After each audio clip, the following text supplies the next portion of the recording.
చంద్రబాబు నాయుడు గారు, లోకేష్ గారు ప్రస్తుత ఇన్ఛార్జికి ఎన్నోసార్లు చెప్పారు, మాకు నిజాయితీగా కలిగిన కుటుంబాలు అవన్నీ వారిని కలుపుకుపోవాలని చెప్పేసి ప్రత్తిపాటి పుల్లారావు గారికి, బండారు సత్యనారాయణమూర్తి గారికి రాష్ట్రంలో ఏ వ్యక్తి ఒక మాట చెబితే ఆ వ్యక్తిని తప్పకుండా అంటే ఆయన చెప్తే చంద్రబాబు నాయుడు గారు కూడా ఆయన మాట వినే పరిస్థితి ఉన్న యనమల రామకృష్ణుడు గారు కూడా చెప్పినా సరే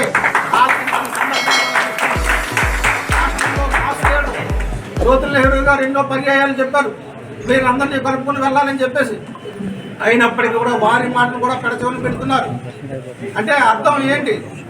అంత పెద్ద నాయకుల్ని ఏ పదవి లేకపోయినా సరే వారి మాటల్ని పక్కకు దోచేస్తున్నారంటే ఇటువంటి వ్యక్తులకు పదవి వస్తే ప్రజల పరిస్థితి ఏంటని చెప్పి నేను ప్రశ్నిస్తున్నాను. ఆయన కొన్ని ఈ ప్రస్తుత ఇన్ఛార్జ్ మా మీద కొన్ని అబండాలు వేశారు. అంటే ఏంటంటే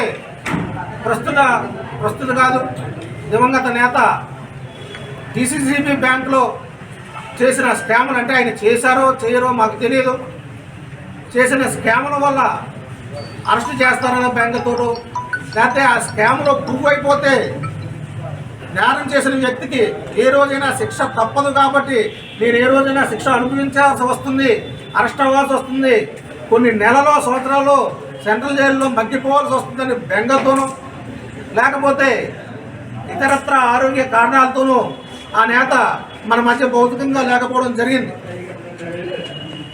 ఆయన భౌతికంగా మనకు దూరం అవడానికి కారణాలు ఏదైతే అవ్వచ్చు, కానీ ఆ వంకతో మమ్మల్ని దూరంగా పెట్టడం జరుగుతుంది. అక్కడక్కడ ప్రచారాలు చేశారు.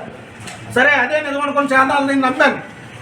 అంటే ఒక బీసీ నేతగా మనం టికెట్ ఆశించాం కాబట్టి దాని మీద బెంగెట్టుకున్నారన్న టైప్ ప్రచారాలు చేశారు.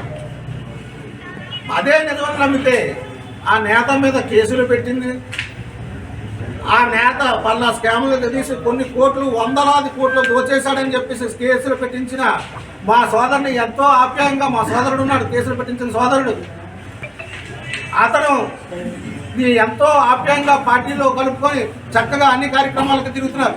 అటువంటిప్పుడు దివంగత నేత మన మధ్య దూరం అవడానికి కారణమైన కొద్దో గొప్ప అతని వల్ల దూరం అయ్యి ఉండొచ్చు.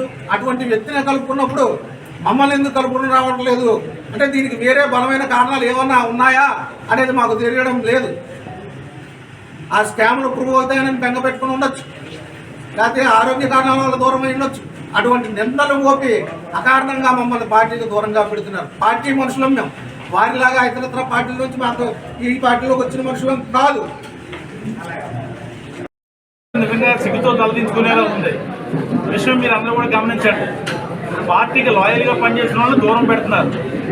ఇక్కడ ఏదైతే ఇన్ఛార్జ్ ఉరుపుల రాజా గారు ఉన్నారో, రాజా గారు చనిపోవడానికి కారణమైన వ్యక్తుల్ని ఈ రోజున పక్కన కూర్చోబెట్టుకొని భుజాల మీద మోస్తున్నారు. ఈ ఇన్ఛార్జ్ గారు రాజా గారిని సిఐడి కేసుల నుంచి కాపాడిన బోస్ గారిని నన్ను కూడా పార్టీ కార్యక్రమంలో దూరం చేశారు. రాజా గారు చావు కారణమైన వ్యక్తులు ఒకరిద్దరు ముఖ్యమైన వ్యక్తులు మీ అందరికి కూడా తెలుసు. ఆ వ్యక్తులందరూ కూడా ఈ రోజున ఆవిడ పక్కన చేరారు. రాజా గారికి సిఐడి కేసుల నుంచి కాపాడి సిఐడి ఆఫీస్ చుట్టూ రాజమండ్రి 10 మార్లు తిరిగి ఆయనకి అండదండగా నిలిచిన బోస్ గారిని నన్ను కూడా దూరం చేశారు. మరి సత్యప్రభు గారికి సలహాలు ఇచ్చే మరి వాళ్ళు ఎవరో ఒకరిద్దరు ఉన్నారు. వారు ఎవరన్నా సొలుకబులు చెప్పుకుంటా సత్యప్రభు గారికి పౌడర్ రాసుకొని వచ్చి పక్కన కూర్చొని వాళ్ళు ఎలాగండి సొల్లు మాటలు చెప్పేవాళ్ళుగా ప్రయత్నిస్తున్నారు. కానీ పార్టీలో నిజాయితీగా పనిచేసే వాళ్ళందరినీ కూడా చాలా దూరం పెడుతున్నారు. దీంతో తీవ్ర మనస్తాపం జరిగింది. అంటే నియోజకవర్గంలో బీసీ టెండర్గా ఉన్నాను, మొత్తం బీసీలకి టికెట్ ఇవ్వండి చెప్పి మేమందరం కూడా గతంలో 10 మార్లు అంటే ప్రతిపడి నియోజకవర్గంలో 2,20,000 ఓటింగ్ ఉందండి. సుమారు 1,30,000 అంటే 60% బీసీలు ఉన్నారు నియోజకవర్గంలో. మేము చేసిన తప్పు ఏంటంటే బీసీలకి టికెట్ ఇవ్వండి అని చెప్పి డిమాండ్ చేసి గతంలో 3-4 సార్లు రోడ్డు ఎక్కడమే మేము చేసిన తప్పు. మేము బీసీలందరూ ఎప్పుడు పల్లకీలు మొయ్యాలి తప్ప ఎప్పుడు కూడా ఎక్కడికి ఆశించకూడదనే ఉద్దేశంతోనే ఇక్కడ ఉన్న ఇన్ఛార్జ్ గారు మమ్మల్ని అందరినీ దూరం పెట్టారని చెప్పేసి నేను భావిస్తున్నాను. ఈ ప్రతిపాడు నియోజకవర్గంలో గెలిపోవడంలో డిసైడ్ చేసేది ఒక బీసీలు మాత్రమే.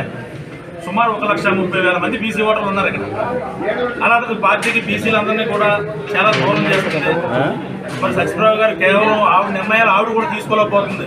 పక్కన ఉన్న జగన్పేట నియోజకవర్గం నుంచో లేకపోతే వేరే నియోజకవర్గాల నుంచో 2-3 కోవర్టులు సలహాదారులు, అంటే ఆ సలహాదారులకు నేను సూటుగా ఒకటే ప్రశ్నిస్తున్నాను. ఈ వైసీపీ ప్రభుత్వం ఏర్పడిన కంటే ఎప్పుడైనా ఒక్క సమస్య మీద మీరు ప్రెస్ మీట్ పెట్టి ప్రశ్నించారా అని చెప్పి అడుగుతున్నాను. నీట్గా సొల్లు మాటలు చెప్పి పౌడర్ రాసుకొని వచ్చి పక్కన కూర్చొని సివిల్లో చెప్పే మాటలకు మాత్రం అత్యధిక ప్రయారిటీ ఇస్తున్నారు ఈ ఇన్ఛార్జ్ గారు. ఆ సలహాదారులకు నేను సూటిగా ఒకటే ప్రశ్న చేస్తున్నాను. ఏ రోజైనా ప్రజా సమస్యల మీద ఈ 4.5 ఏళ్ళు సుమారు 5 ఏళ్ళు అయిపోతుంది, ఒక్క సమస్య మీద నువ్వు పోరాటం చేసావని అడుగుతున్నాను. సొల్లు మాటలు చెప్పనాకే, చెప్పుడు కొట్టు మాటలు చెప్పనాక వల్ల అత్యధిక ప్రయారిటీ తీసుకున్నారు. మేము అలా చేయలేదే. మేము ఆర్థికంగా నలిగిపోయాం. ఈ పార్టీలో ఉండే ప్రజా సమస్యల మీద, ఉపాధి హామీలో జరిగే అవినీతి అక్రమాల మీద ఎన్నో